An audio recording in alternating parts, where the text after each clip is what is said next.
them to you both. And I call the member for Cowper. Thank you, Mr Speaker. My question is to the Deputy Prime Minister and Minister for Infrastructure, Transport and Regional Development. Will the Deputy Prime Minister update the House on how the government's strong economic security agenda is prompting increased investment in regional communities and improved investment in local communities? Are there any risks to the government's plan for stronger regional communities? The Deputy Prime Minister has the call.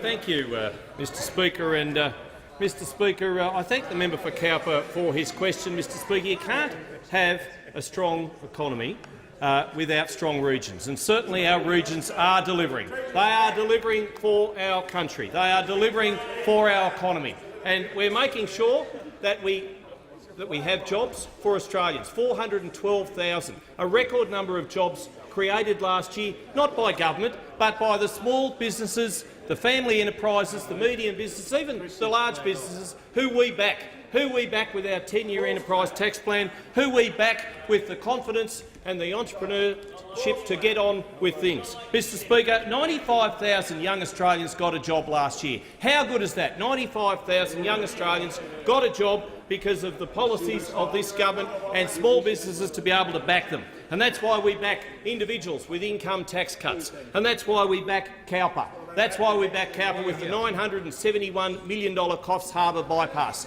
I didn't hear the member for Maribyrnong in his budget reply speech even talk about that Pacific Highway. Did not hear him talk. But there's also the Port Macquarie Airport expansion, Mr Speaker. We're getting on with the job of building for Cowper, the Tacking Point Lighthouse upgrade. They're worthy projects. They're making sure that the people of Cowper, that the people of regional Australia can get home sooner and safer. We compare our record with the record of those opposite. Mobile phone towers. Did we have one mobile phone tower funded by those opposite? No, but more than 800 being funded by the Liberals and Nationals. The Coffs Harbour bypass, again, we've delivered that final passage, that final puzzle in the Pacific Highway upgrade. Small businesses, higher taxes under Labor. That's what Labor offers, self-funded retirees. Now, I know that in Port Macquarie and Coffs Harbour, a lot of people like to retire to that area. It's a fantastic area, fantastic weather,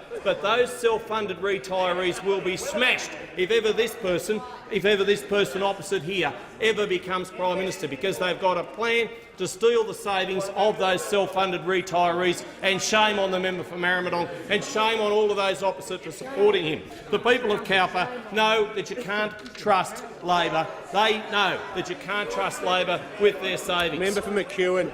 The stark contrast cannot be different. Now, good economic management is good for regional Australia. It allows us to spend $1.405 billion in regional programs, with many, many more underway. And whether it's the Building Better Regions, whether it's the Regional Growth Fund, whether it's the Regional Jobs and Investment Program, they're all funding initiatives that are helping regional Australia, helping regional Australians contribute to our economy. Those opposite, they just stand for higher taxes, higher power prices and union-bred, union-fed, union-led. That's the member for Maribyrnong.